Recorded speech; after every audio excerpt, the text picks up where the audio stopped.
Welcome. Today we are going to address atheistic existentialism. We're going to compare different atheist existentialists, Sartre and Nietzsche, together. And in so, we're going to find this debate between different ethical positions that hold the same basic outlook. That even though you might have the same starting assumptions, what this means can be things that are terribly different. Sartre is going to hold to the idea that you have obligations that you owe ottre people, while Nietzsche is a relativist, believing that he owes nobody anything else.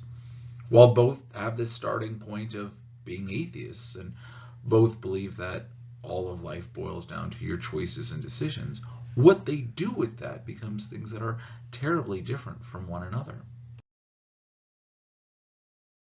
To begin with, existentialism has got different branches and they look at things differently.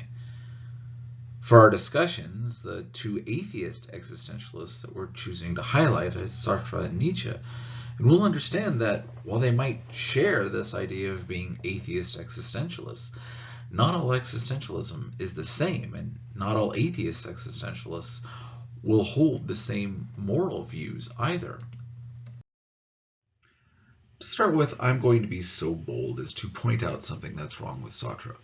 In many ways, this is a very bold statement for me to make because Sartre is generally regarded as the greatest of the French existentialists and the father of French atheistic existentialism. And for me to sit back later and say, yeah, you were wrong about this, seems a little petty and nonsensical and really kind of problematic in all sorts of different ways.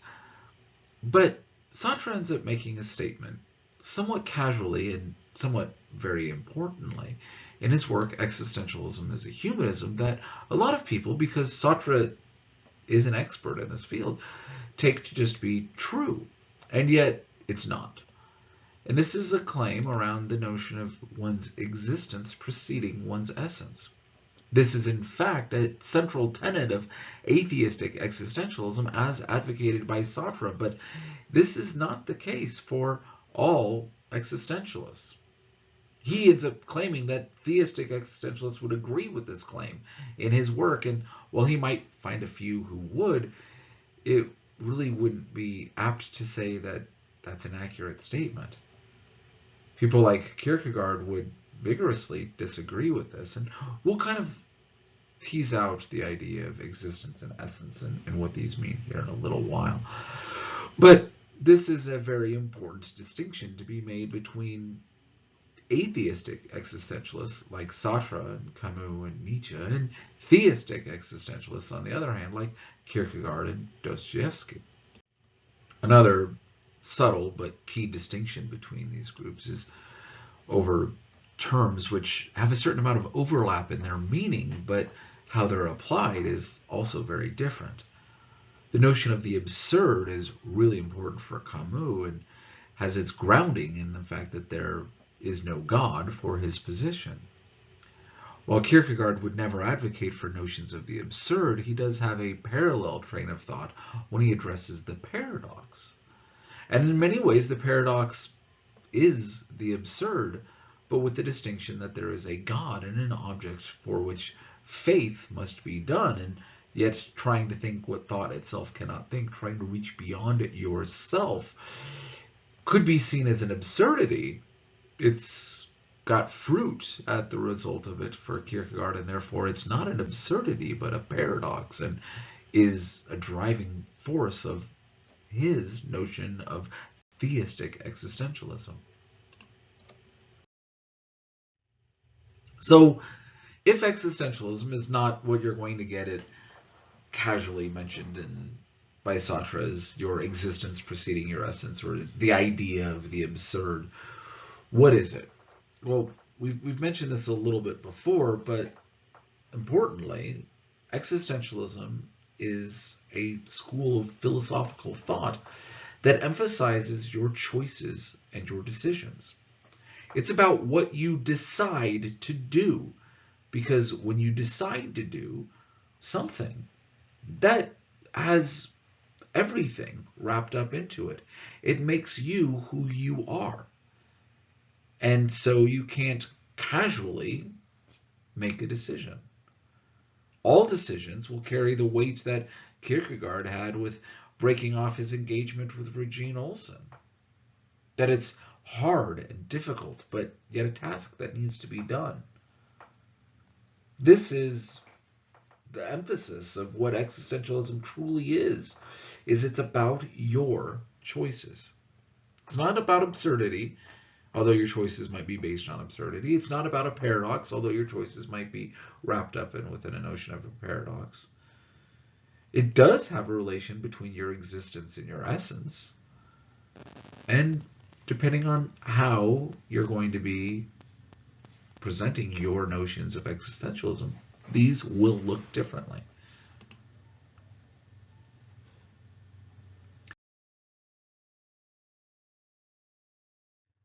For Sartre, the choices and decisions that you make are essential because, as we'll point out, is the key notion in his work Existentialism is a Humanism, in fashioning myself, I fashion man.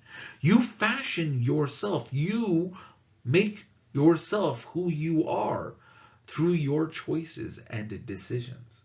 And this is what existentialism is for Sartre, much more than the other things that kind of build off of this, right? The whole idea of one's existence preceding your essence really is how it relates to this thesis that your decisions decide who you are. And Sartre also says that decides who everybody is.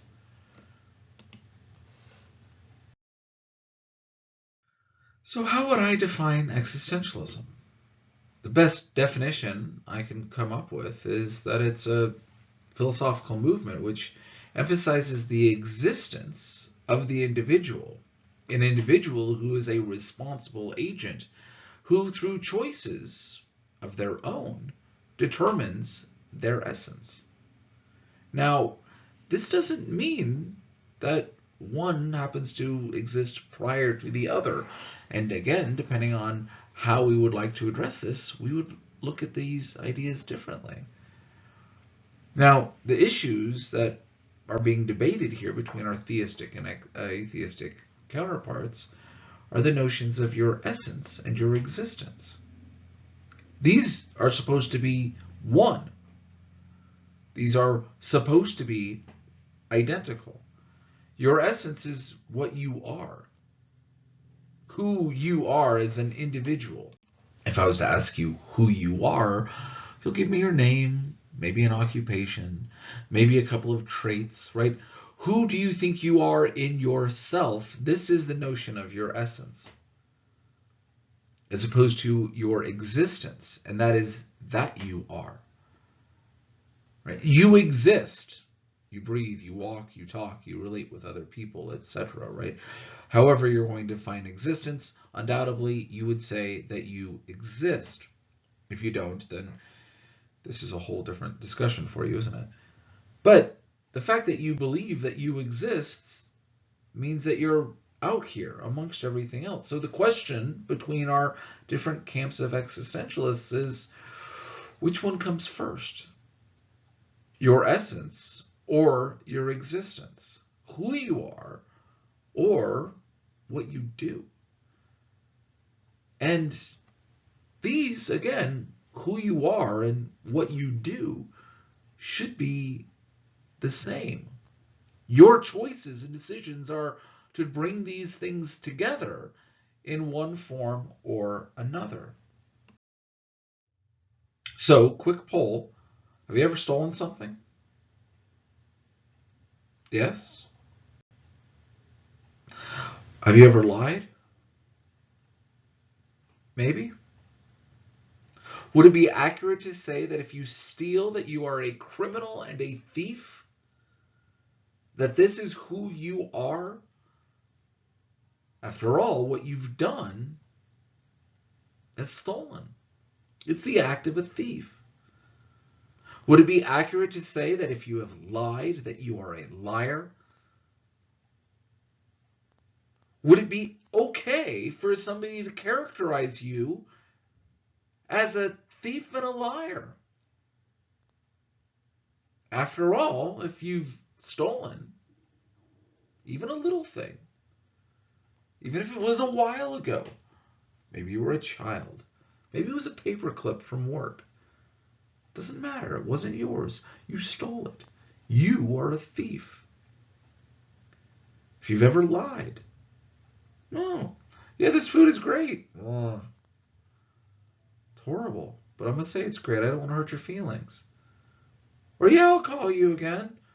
Yeah, I don't ever want to talk to you again. This was the worst date ever, or whatever, right? If you've lied, even if it's for a good reason, even if you can come up with a million reasons why it's okay, you are a liar. And many of you who are listening to me, engaged in this class, are a bunch of liars and thieves. If you were to ask me to write you a letter of recommendation, should I state so-and-so was a general good student, it's amazing what they're able to do, seeing as they are a liar and a thief. You'd probably say, you should leave that other part out. That's not really how I see myself. You would probably say, since the majority of people do say this, no, I'm a good person. Those are exceptions to who I am. They're not really who I am. That my existence didn't correspond with my essence. Even though what your existence has demonstrated is that you are a thief and a liar. Is there a difference depending on the action of what we would say changes somebody's essence? How about if they murdered somebody? I just casually, murdered people. That doesn't mean I'm a murderer. Or would you say, nope, sorry, that's a big one. That one you're stuck with. Does it matter the severity of it?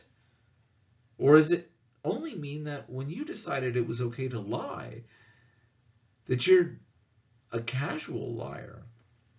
That you think lying is so unimportant that it is really who you are all the more.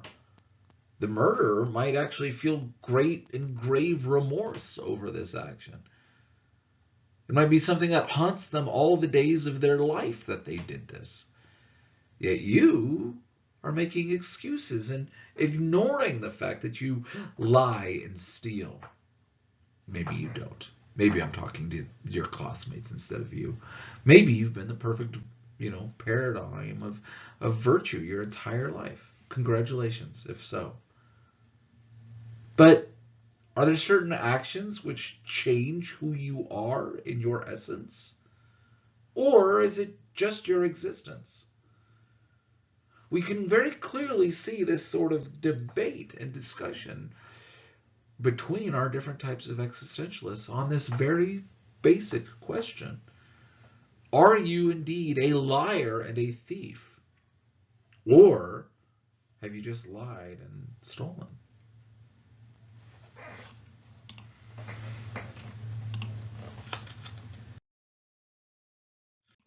So our camps of existentialism is fairly well drawn. For the Christian existentialist, your essence precedes your existence. Who you are exists before you've done a single thing. God knows who you are. And your job through your life is to match who God knows you to be with what you do in your life.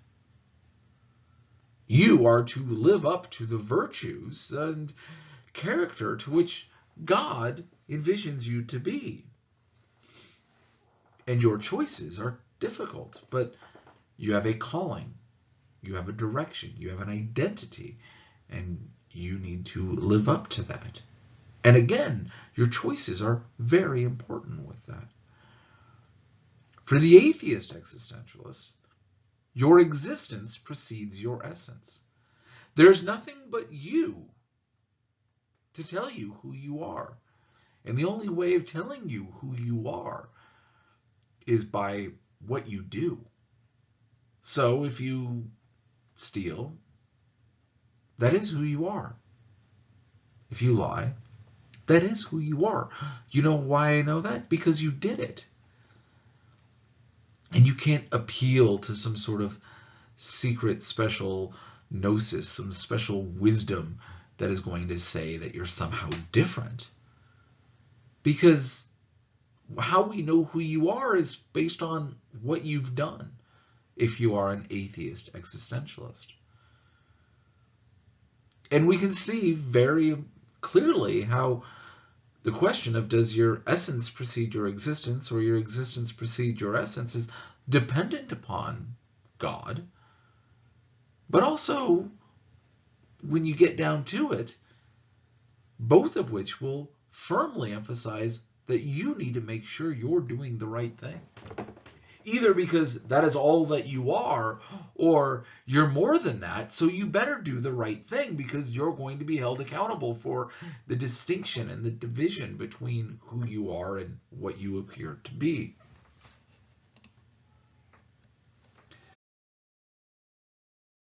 Sartre lived and wrote during the glory days of existentialism. It really had its vintage years, as it were, following the Second World War. And the idea of existentialism became so ubiquitous with kind of philosophy and kind of a new post-war thought that it kind of lost all of its meaning. In many ways, existentialism is kind of like the term postmodern during this idea, where anyone or everyone would kind of glob onto it and assume some sort of identity, where it's became kind of a catch-all term for the sort of cultural and artistic avant-garde radical critiques of universal principles and absolute values that existed before it. And in many ways, it's accurate to characterize some of these thoughts as existentialist, and other ways it's not, and we kind of need to push back and know where our push and pull would be. There's a problem when a term becomes so overly used that it loses its actual meaning. And so many of you might have your image of existentialism being in this period as opposed to others. Jean-Paul Sartre lived 1905 to 1980. His work as an atheist existentialist in France was during this sort of glory days where you might not even want to call yourself an existentialist because the meaning could have been all sorts of other things. His major works include Being in Nothingness and No Exit. The work we're addressing today is Existentialism, is it Humanism, and he's got quite a few others. His main philosophy is really over that idea that being in itself, the world is everything that is given meaning or structured by being for itself in the act of consciousness. That you need to be in yourself, and this is what gives it meaning. As a free and transcending self-consciousness, being for itself is, oddly enough, also nothingness. Therefore, we have this connection between being and nothingness in his major work. He ends up developing what is known as a phenomenological ontology, centering along this reflexive analysis of consciousness, wherein consciousness of something is distinguished from the consciousness of the self that is reflexively implicit or mirrored in the consciousness of something. So your self helps you understand what that object is as it's reflecting upon yourself when you look at what other things are. It's a little confusing for some, but this is the sort of reflexive, as it said, ontology, right? That the way you understand things is also through how you look at yourself. And in many ways, we can see the basis of Sartre's notion of philosophy here being in relation to Hegel and his master-slave dialectic, as well as the categories instituted by Kant, and really grounded in a very broad and yet also deep understanding of the philosophies that have existed prior to his writing in that post-war period. For our discussion today, the focus is on the idea of ethics as applied through his understanding of existentialism. And he's advocating for this in the work Existentialism is a Humanism. He says the purpose here, his purpose, is to offer a defense of existentialism against several reproaches that have been laid against it. Already at this period, there are those who don't like existentialism and are rejecting it and pushing back against this idea that has become so broad that it has almost lost its meaning here. See, the question is also only complicated because there are two kinds of existentialists. There are on one hand the Christian existentialists, and on the other hand, atheist existentialists, among whom he's going to place Heidegger as well as the French existentialist to whom he's a representative. What they have in common is simply the fact that they believe that existence comes before essence, or, if you will, that we must begin from the subjective. And what do we mean by that? Now, notice here that he's equating this essence and existence thing with that beginning of the subjective, that you're going to begin with your own position. Now, if we're going to interpret his idea that the Christian existentialists will say that we need to begin with the subjective, then you're right. But if we're going to mean that who you are, what one's essence is only contained in the subjective, then you're wrong. And there's a subtle but very important distinction between this, and this is why I needed to lay out that caveat on Sartre and his notion of existentialism at the very beginning. Sartre says that when we think of God as the creator, we are thinking of him most of the time as a supernatural artisan.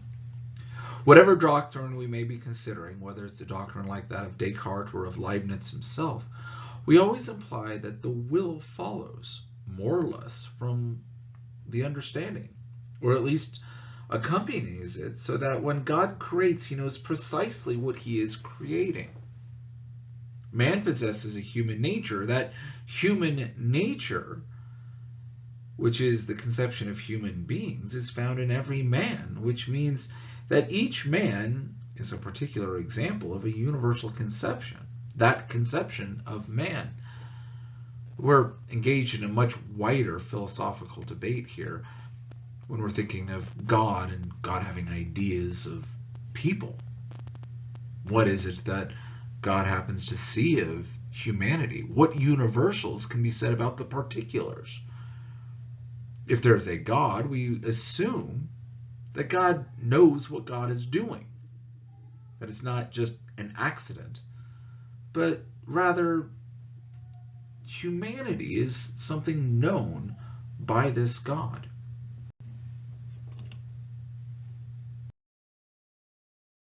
This is now challenged by atheistic existentialism. He says, of which he's a representative, declares with greater consistency that if God does not exist, there is still yet one being whose existence comes before its essence, a being which exists before it can be defined by any conception of it. But if God doesn't exist, then the idea of what human nature is does not exist in the mind of God. But yet he says that there is this being who can exist before they know what it is, whose conceptions of the nature exist ahead of time. That being is man, or as Heidegger has it, the human reality. What do we mean by saying that existence precedes essence? We mean that man, first of all, exists, encounters himself, surges up in the world, and defines himself later. You were all born. You live. You then at some point decide, I am not going to do this, that, or the other because that's not who I am. You decide this is going to be what my vocation is. I'm going to engage my life towards these pursuits. And this is going to be how I define who I am. And that this is the call of what you have to do as an existentialist. And for the atheist existentialist, this is you defining who you are. Therefore, this is also going to lead us to that first principle of existentialism. He says if man as the existentialist sees himself is not definable, it is because, to begin with, he is nothing. How are you going to define who you are? He says the starting point is that you are simply nothing. There's nothing there. He will not be anything until later. And then he will be what he makes of himself. You start off as nothing, a conception of other people perhaps, but nothing of your own choosing, nothing of what you really are. Later, you conceive of who you are, and this is where you're going to be found. Sartre says, there is no human nature because there is no God to have a conception of it. Man simply is. Man is nothing else but what he makes of himself. And that is the first principle of existentialism. You simply are. You are what you will yourself to be. You are your choices and your decisions. You are what you do. It is up to you to decide all of these things. This is that first principle of existentialism. This naturally leads us to the first effect of existentialism. He says, before that projection of the self, nothing exists. Right? Before you assert who you are nothing, because you haven't decided what you are yet. Not even in the heaven of intelligence, man will only attain existence when he is what he purposes to be. Not, however, what he may wish to be. Right? You are not just simply what you hope to be. But again, this is where your decisions actually matter. For what we usually understand by wishing or willing, he says, is a conscious decision taken much more often than not after we have made ourselves what we are. Thus, the first effect of existentialism is that it puts every man in possession of himself as he is. What have you done? What are you? You are in possession of this. Exactly what you are. And it places the entire responsibility for his existence squarely upon his own shoulders. You are responsible for all of your existence. Now, maybe you've been treated bad. Maybe you've been marginalized. Maybe you had a bad upbringing. Maybe you've got jerks all around you. Who knows? That doesn't matter. You are still responsible for you. It doesn't matter the effects and the decisions of other people. It doesn't matter if the whole system is rigged against you, and that you are the most victimized, pitied, whatever. If you have no power, that doesn't matter. You still have power on you, according to Sartre here. This is the effect of existentialism. Now, the difficult thing moves forward here. He says that when we say that man is responsible for himself, we do not mean that he is responsible only for his own individuality, but that he is responsible for all men. This is the difficulty.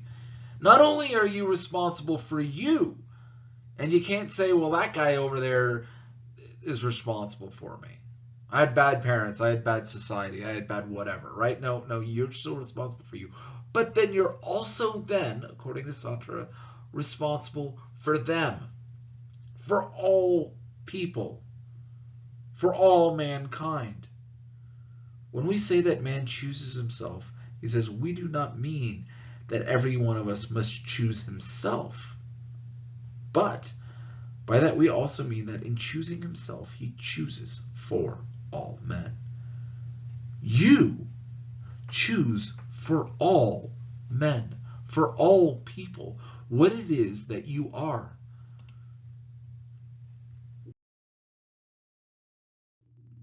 To choose between this or that is at the same time to affirm the value of that which is chosen, for we are unable ever to choose the worse. Now, this is something we might disagree with, and in many ways he's got a differing view here of what Aquinas lays out as the idea that we always choose goods.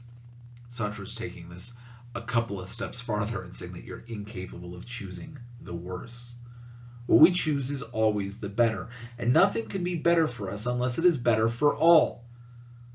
You've decided this is what is best for all. If, moreover, existence precedes essence, and we will to exist at that same time as we fashion our image, the image is valid for all and for the entire epoch in which we find ourselves. Our responsibility is thus much greater than we had supposed, for it concerns mankind as a whole. In fashioning myself, I fashion man. When you decide who you are, you decide for everybody. You decide that this is what humanity is, because humanity exists only in your mind, only in your conception of it. And your conception of that is based on your conception of yourself. Right? Once again, we return to that phenomenological ontology, right? This reflexive analysis of consciousness, where your consciousness of something is distinguished from the self-consciousness that is reflexively implicit or mirrored in this consciousness of this something. Your consciousness of what it is to be a human is reflexive not just upon what you see in other humans, but primarily in your self-consciousness. Therefore, your deciding to do something decides that this is the case for all of humanity. Now, if you take this seriously, that you then decide what all of humanity is, this should cause you great anguish. This is not going to be an easy thing to assume or to assert. This is going to cause you problems in every decision that you make. Sartre says that the existentialist frankly states that man is in anguish. His meaning is as follows: when a man commits himself to anything, fully realizing that he is not only choosing what he will be, but is thereby at the same time a legislator deciding for the whole of mankind, in such a moment a man cannot escape from the sense of complete and profound responsibility. You have this great giant weight on every decision you make. Of course, he says this is the anguish that Kierkegaard calls the anguish of Abraham. Right? When Kierkegaard spoke of Abraham having to make the decision about what to do regarding his son and the binding of Isaac and that whole story, Kierkegaard talks about the anguish that would have existed and the difficulty that exists for Abraham to be able to engage in this unthinkable act, and yet he must act. This is the sort of anguish you should have over every decision that you make. Sartre then says, who then can prove that I am a proper person to impose by my own choice my conception of man upon mankind? I shall never find any proof whatever.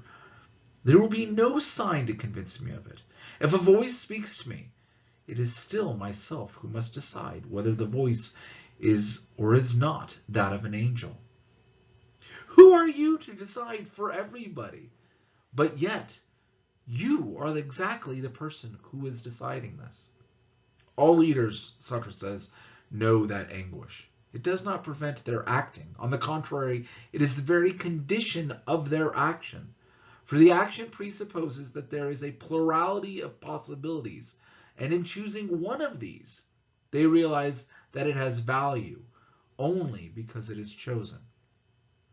There's a finite but large number of possibilities that exist for every moment. Your act of choosing it is what gives it value. And it also is what causes you anguish.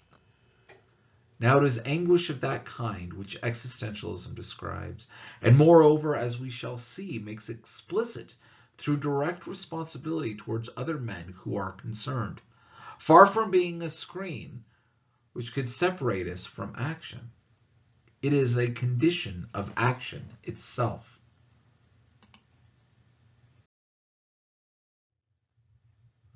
Dostoevsky famously once wrote, "If God did not exist, everything would be permitted." And that, for existentialism, is the starting point. This is the beginning for atheist existentialism, that everything indeed is permitted if God does not exist. And man is in the consequence forlorn, for he cannot find anything to depend upon, either within or outside of himself. He discovers forthwith that he is without excuse. For if indeed existence precedes essence, one will never be able to explain one's action by reference to a given specific human nature. There is no determinism. You can't say, "I only did this because of the human condition." No, your choice decided it. Your choice decided what was human nature. Man is free. Man is freedom. You are completely free to do anything. And that should terrify you, according to Sartre. Right? There is no God to say, "No, you have this nature, this responsibility. You have it all." Sartre continues that if God does not exist, are we provided with any values or commands that could legitimize our behavior? Thus we have neither behind us nor before us, in a luminous realm of values, any means of justification or excuse. We are left alone, without excuse. That is what I mean when I say that man is condemned to be free. You are alone. You must decide everything. You are responsible for you and for everyone else, with no guideposts other than yourself to tell you what is the correct action.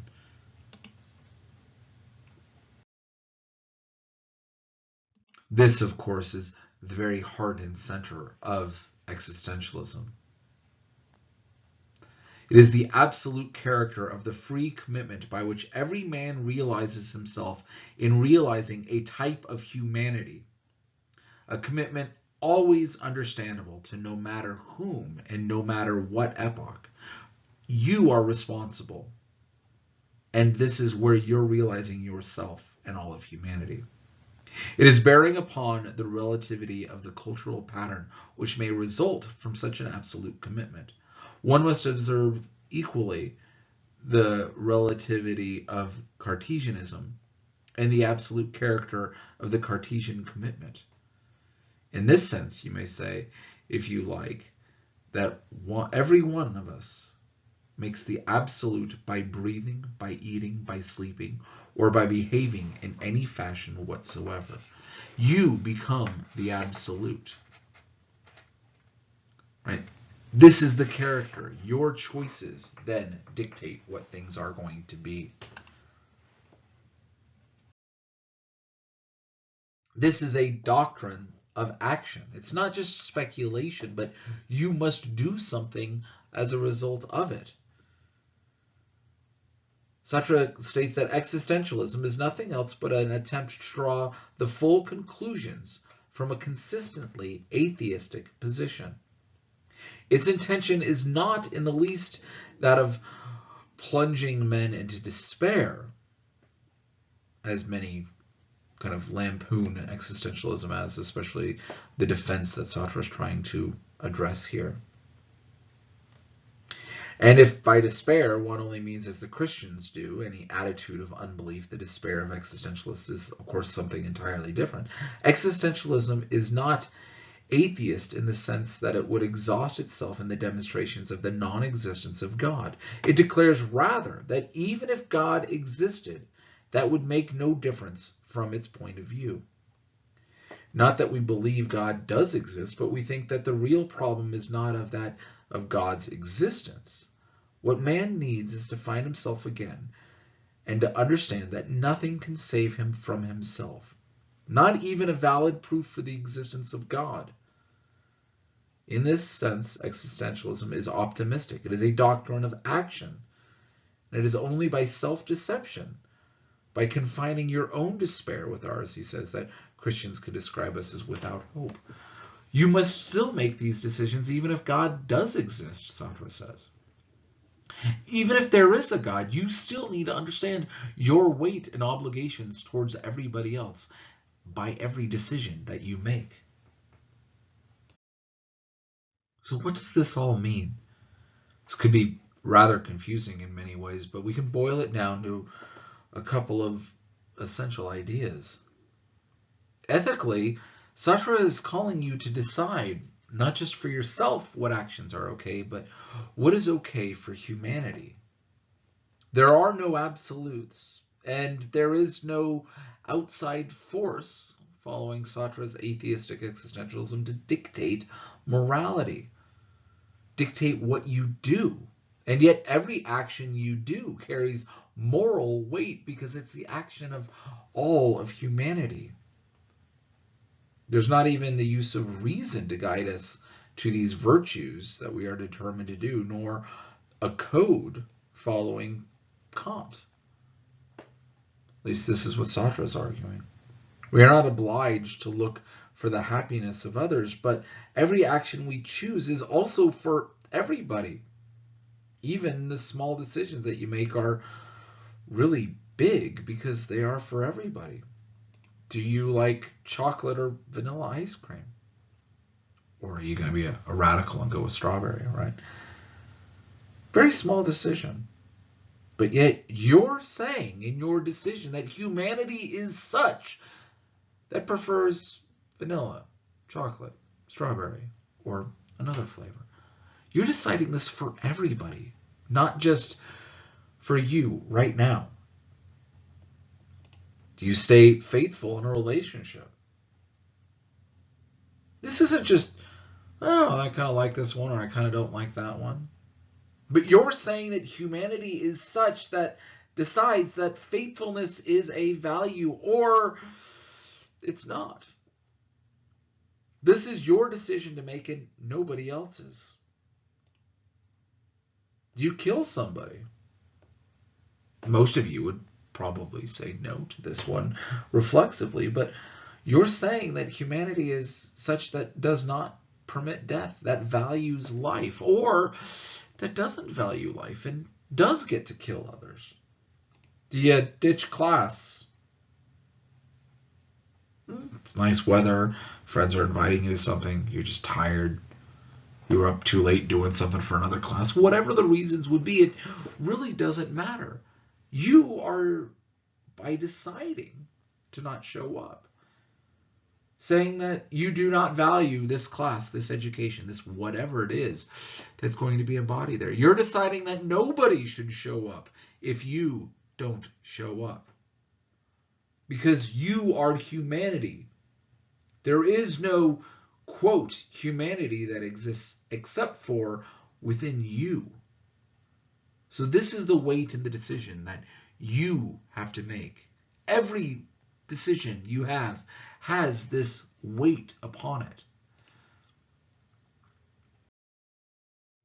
Friedrich Nietzsche proposes a different basis of morality. He disagrees with his fellow atheist existentialist Sartre and Sartre's idea that in fashioning myself I fashion mankind.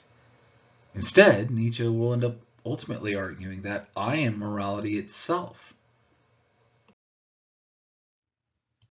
Nietzsche lived 1844 to 1900, a German philosopher, atheist existentialist. We will see that his notion of existentialism differs quite a bit from other existentialists, be them theistic like Kierkegaard or atheistic like Sartre. But again, he's definitely an atheist existentialist. This is an appropriate title for him. His major works include The Birth of a Tragedy, Beyond Good and Evil, A Genealogy of Morals, Thus Spake Zarathustra, and The Will to Power. Throughout all of these works, there's kind of this theme that your choices still do matter. Right? He still is an existentialist, that it's about your choices and decisions, but he weighs this idea of your choices and decisions against different concerns, where morality comes from, or who dictates what's good and evil and what choices you should make, or the role religion would have in this idea of God saying what's going to be okay or not, and the difficulty that exists with you choosing what you're going to do. Nietzsche says, as a group, as soon as philosophers have busied themselves with morality, they have demanded from themselves, with a formal seriousness which makes one laugh, something very much higher, more ambitious, more solemn. They have been looking for a rational basis of morality, and every philosopher, so far as he believed that he has provided such a rational grounding for morality. But morality itself has been considered something given. This is the key idea for what he's addressing, the idea that morality is seen as something given, delivered, coming from some other source, some other authority. And all this science of morality, up to this point, what is still lacking, odd as it may sound, is the problem of morality itself. What has been missing is the suspicion that there may be something problematic. Nietzsche points out that everyone talks about where morals come from, be it Kant or anybody else. Maybe from God, maybe from society, maybe something, but it's always the idea that it's something given. But people haven't pointed out that it might be problematic that it wasn't delivered to us at all.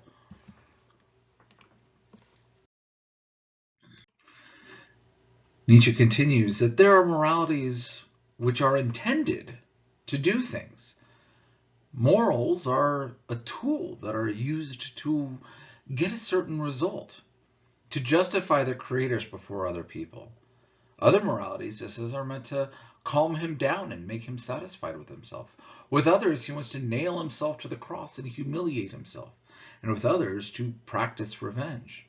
With others, to hide himself. With others, to be transfigured and set himself above, high up and far away.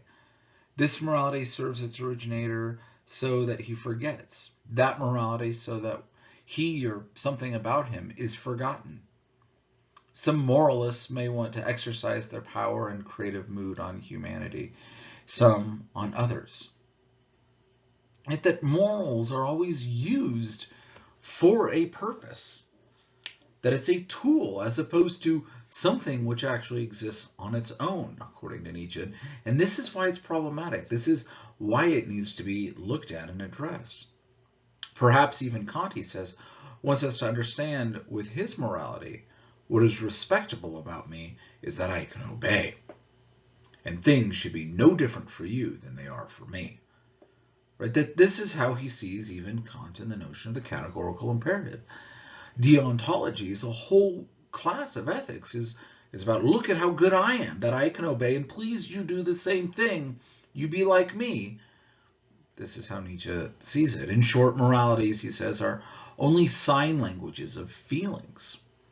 They're not having a basis in anything other than your own particular fickle mood. Every morality, he says, therefore, is in part a tyranny against nature, and also, therefore, against reason.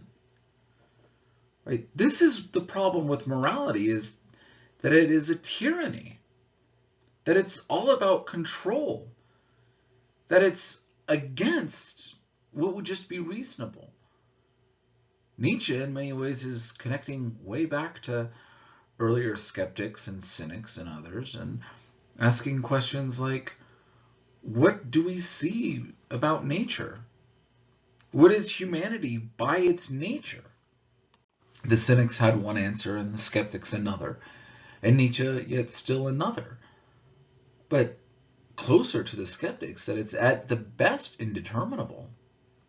Beyond just being indeterminable, Nietzsche says nature reveals herself as she is, in her total, extravagant, and indifferent magnificence, which is an outrage, but something noble.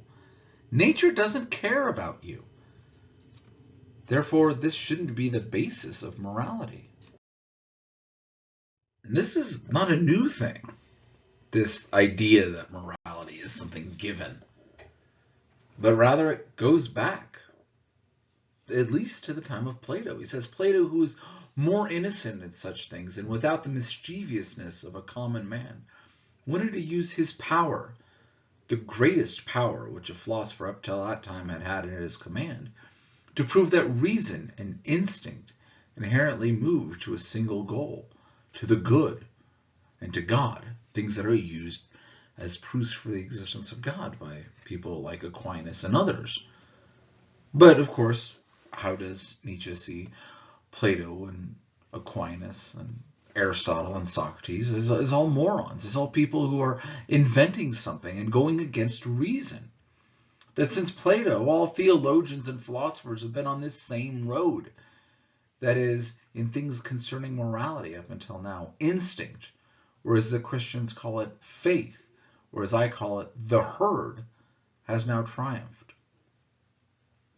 We may grant Descartes an exception. At least he's got a little bit of a, hey, not everyone is quite as bad. And we might want to give some people a little more exceptions. And Nietzsche grants this to Descartes. He says he's the father of rationalism and thus the grandfather of the revolution. This revolution of thought that he is now a part of, right? Trying to dictate and ground things in reason as opposed to somewhere else. A man who conferred sole authority on reason. But reason is a tool, and Descartes was superficial. And so reason, he says, itself is great, but it's also only a tool to help dictate and understand how we're going to move. And Descartes didn't go far enough. That his appeal to reason didn't include all aspects of morality. It was only a superficial treatment, according to Nietzsche. That there still is this problem of something being given. So what do we need? We need a call to action. He says, all these moralities that direct themselves at the individual person for the sake of his happiness, going back to Epicurean and other discussions, right? This idea of wanting to be happy, that these people have all followed the same basic path. It says, what are their exception proposals about conduct in relation to the degree of danger in which the individual person lives with himself? Recipes against his passions, his good and his bad inclinations, to those extent that they may have a will to power and to want to play the master. Right? That this is really what we see with most of these discussions about morality. Is it's about keeping you safe. It's about navigating your passions instead of just asserting yourself. It says to the extent that they may have a will to power and want to play the master. But still, this isn't what we're going to see from most people. That most are this weaker man. That his most basic demand is that the war which constitutes him should finally end. The goal for most systems of morals is finding this balancing act amongst the passions. And what does Nietzsche say? Forget that. That's only for the weaker people. What you want is a will to power, to go beyond this. Happiness, which is usually kind of the goal by arresting your passions, he says, seems in accordance with a calming medicine, a way of thinking. For example, the Epicurean or the Christian, this weaker sort of man. Principally the happiness of resting, of having no interruptions, of smugness, of the final unity, of the Sabbath of Sabbaths. To use the words of the saintly rhetorician Augustine, who was himself such a man. Right? He kind of throws people under the bus, as we see obviously here with Nietzsche. Right? That every discussion, every treatment on how to overcome the morals, he says, the passions is just to try to make you feel happy, but that itself is not reasonable. Right? And that all of these salt themselves, he says, they're over-seasoned with talks about the other world. Everything is generalized to a point where it's not healthy, according to Nietzsche. Then arise, he says, those delightfully amazing and unimaginable men, whose enigmatic men predestined for victory and temptation. Notice here they're not overcoming the passions. They're not sitting with this rest, this having no interruptions. They're facing their temptations. They're succumbing to their temptations. They're eager to do so. It says that these most beautiful expressions are Alcibiades and Caesar, and maybe among artists, perhaps Leonardo da Vinci. And most notably in his mind, of course, while writing this, Nietzsche is thinking about Napoleon, so that they appear precisely in the same ages when that weaker type, with its demand for quiet, steps into the foreground. Both types, he says, belong to one another and arise from the same causes. When those weak men hold power, those, like Caesar and Napoleon, seize that power. They take it. They don't just let it be that others are in charge, others who can't hold that power. No, these Übermensch, they take it. For example, he says, a compassionate action in the best of the Roman period. Compassion was neither called good nor evil, nor moral nor immoral, according to Nietzsche. And even if it was praised, this praise brought with it, at best, a kind of reluctant disdain. As soon as it was compared with any other action which served the demands of the totality of the rest of the Republic. The people, this is maybe what it was, but again, it says these ideas of compassion during the Roman period didn't really exist. Now, I would disagree with Nietzsche as far as some of his historical statements. I think there would be some claims that we would look at one way or another, but this is his idea, to look back and even say, when did we see this? We saw a handful of individuals just taking what they wanted, that this served everybody because they rose up, because they were in charge, and everyone else was weak and falling. So where does our morality come from, according to Nietzsche? It's always something given, right? But he says ultimately, the idea of the love of one's neighbor is always something of a minor importance, partly conventional, arbitrary, and apparent in relation to the fear of one's neighbor.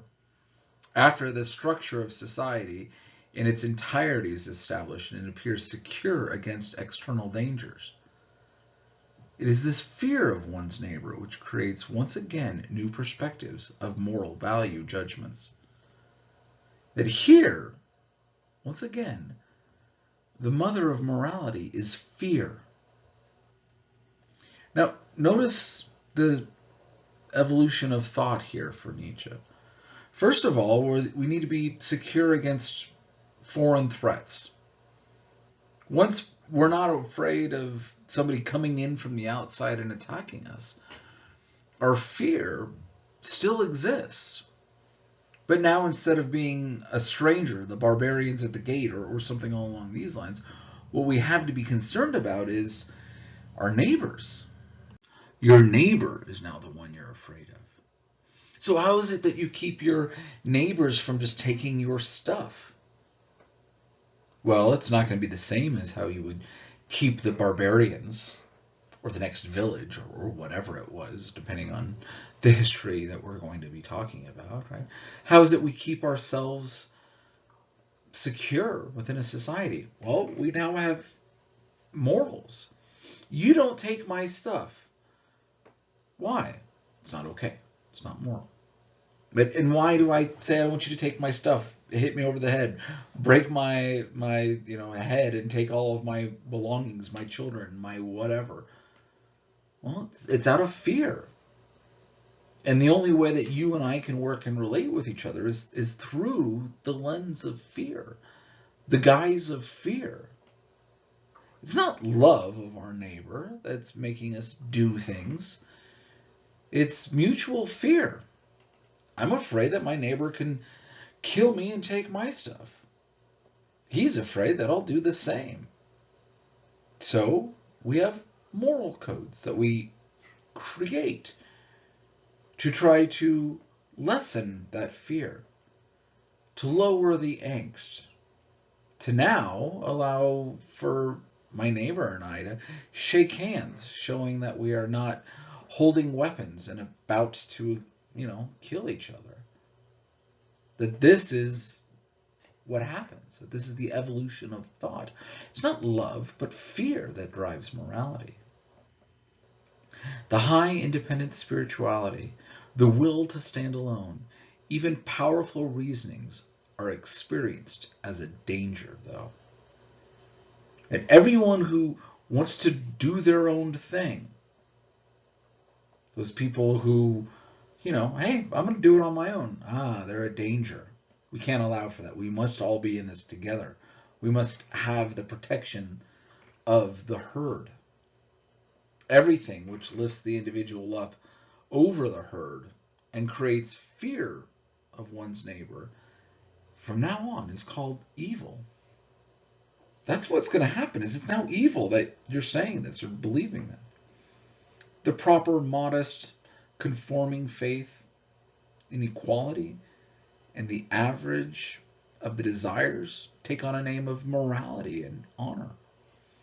That this is the idea. As long as you're staying here with the herd, you're perfectly fine. We like you. You're moral. If you're going to stand up against that, if you're going to be butting heads with somebody else, no, you're out. No good. Because now you're a cause of fear. Nietzsche says very clearly, I am morality itself. Right? Morality today in Europe is the morality of the herd animal. I am morality itself, and nothing outside of me is moral. I am the one who decides what's moral. If I want to do something and I think I can get away with it, it is now moral. Not what the herd says, not what's written down in law codes or scriptures, but what I have, if indeed I have the will to power to overcome this. Otherwise, I'm lost just along the lines of everyone else. Then the herd dictates what's moral, but that's not the case. I am morality. I dictate it. I am the one in charge. So who's right, Nietzsche or Sartre? Or maybe neither. That's always a possibility.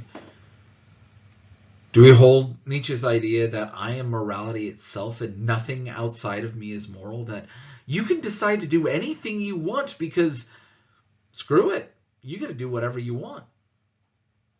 If only you have the will to power, to decide and to rise up and to be one of those Ubermensch. Or in fashioning myself, do I fashion all of mankind? And it's my decisions that hold great weight. That I have to decide for everybody. It's not, can I get it, I should get it, but is this what I think all of humanity is? Which one of these is the ethical standard? Well, both of these men are atheist existentialists, and both have the idea that it's about your choices and your decisions. Where those come from and where you're going to go with those are radically different. But you are still the one who must decide. And it's about your decisions, not the whims of somebody else. So, which one is stronger? Only about you? Everything's relative? Or it's about everybody? And every decision you have carries that entire weight. It's not an easy choice to be. And it shows us that while you might start off from the same page in a book, it doesn't mean that you're ending in the same place.